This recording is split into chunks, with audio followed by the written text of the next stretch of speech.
Hello and welcome to Matt's Yard Maintenance and Garage. Today I'm going to take you through the whole process of how I built this flatbed.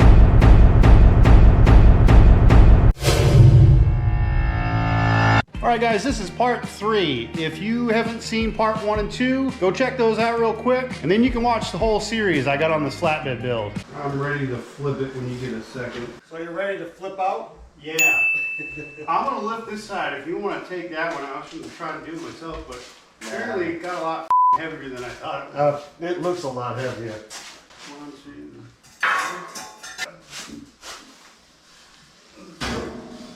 Whew, That's heavy. Is that going to hit up there? we're going to find out. 81 and a half.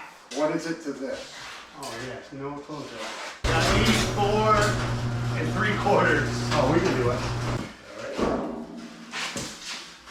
Oh boy.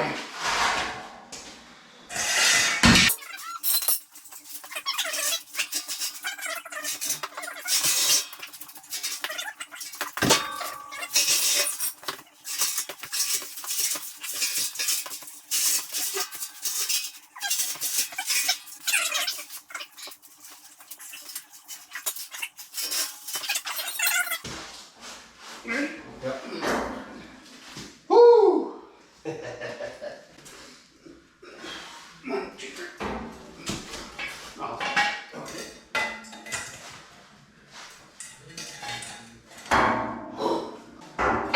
One more.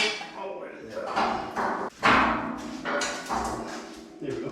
All right, so next we're gonna do the rub rail. I believe you can get C-channel like this that's non-structural. I could be wrong about that. The place I went to didn't have it, or the guy didn't know what I was talking about, or maybe I just didn't know what I was talking about. Anyways, he got a little creative. He took a 2x3 rectangle tubing and he managed to run a bandsaw down this one side of it. So it would give me an opening of roughly 1.5 inches, which is great because that's what I want for a 2x4. And then the inside width is 2 3/4.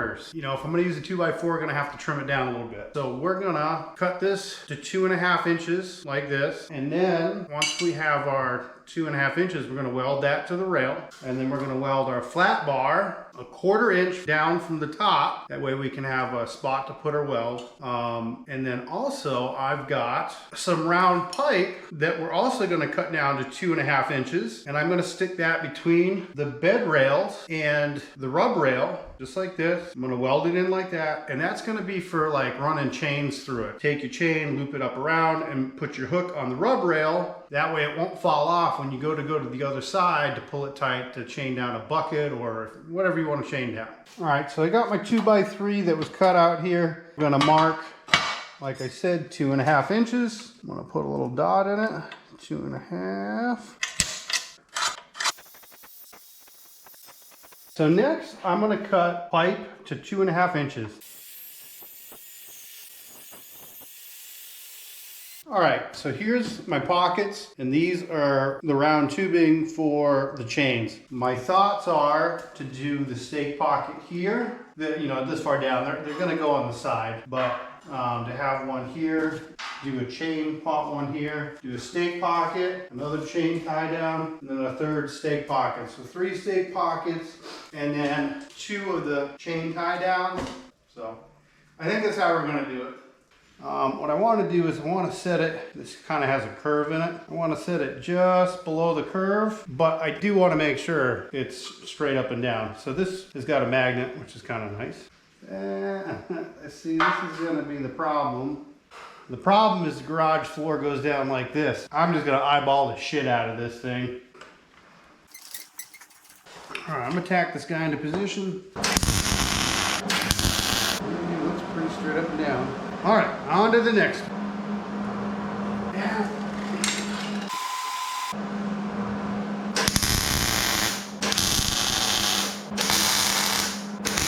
That one's on, let's do the next.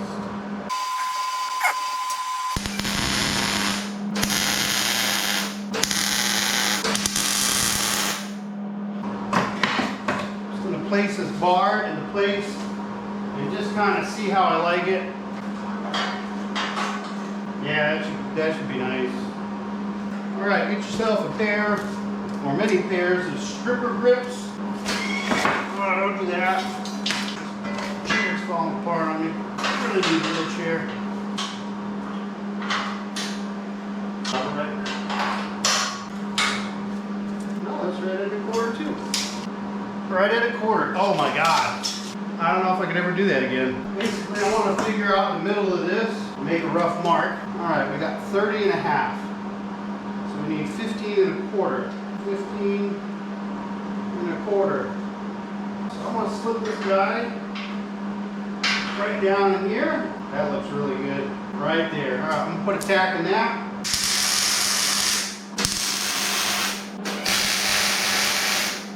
Take tape measure. We got 30 on the money. All right, well that's easy math. All right, 15.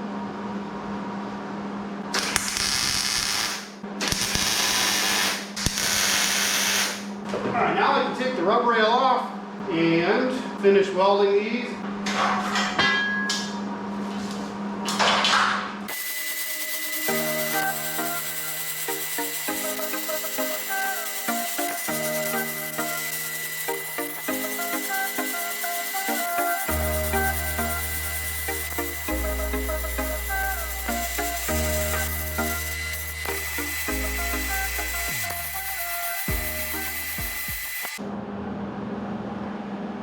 As far as the length on this rub rail, what will we do here?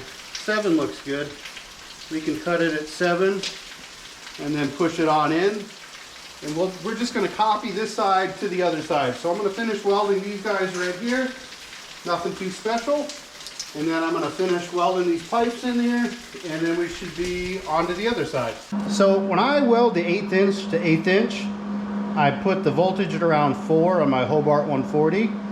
And when I do the 1/4 inch to 1/8 inch, I do about 5. And I stick more on the thicker stuff. And I keep that puddle going, let it just heat in there. And that's how I do it.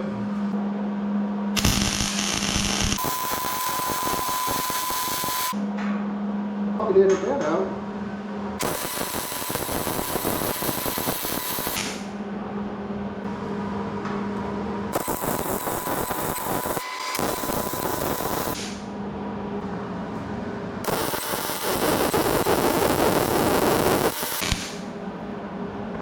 In the meantime, I started working on this side, and we got the rub rail almost complete. I haven't finished the ends, but these are the welds. I gotta be honest with you. I'm not good at welding upside down, and I don't know if it's just me or if it's the way the gas comes out of the gun there. But I'm just not good at welding upside down. If I weld, over top, I'm pretty decent. You know what I mean? But these are the welds, and we're going to start in on the other side.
All right.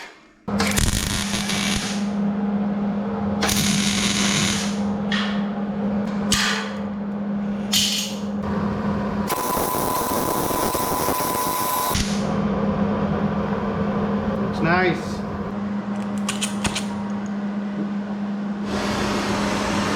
On the level. You're on in so many levels. Then slowly with that nice tip.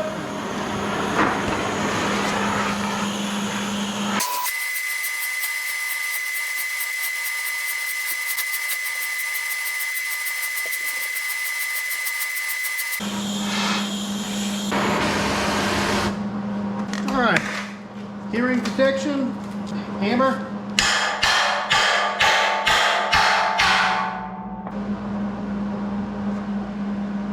All right, now I'm gonna weld it.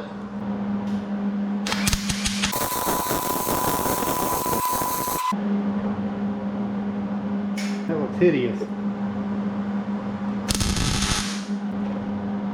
Much worse. All right, so that's how you do that, and I'm gonna finish off the rest. All right, guys, that concludes part 3. Make sure to join us for part 4, where we show you how to add the fuel filler neck. All right, guys, well, that's it. If you liked the video, make sure to give it a thumbs up, share, and subscribe. And don't forget to leave a comment down below. And if you like this video, check out these videos. That one's kind of cool. I like that one. That one's cool too. That one's my favorite.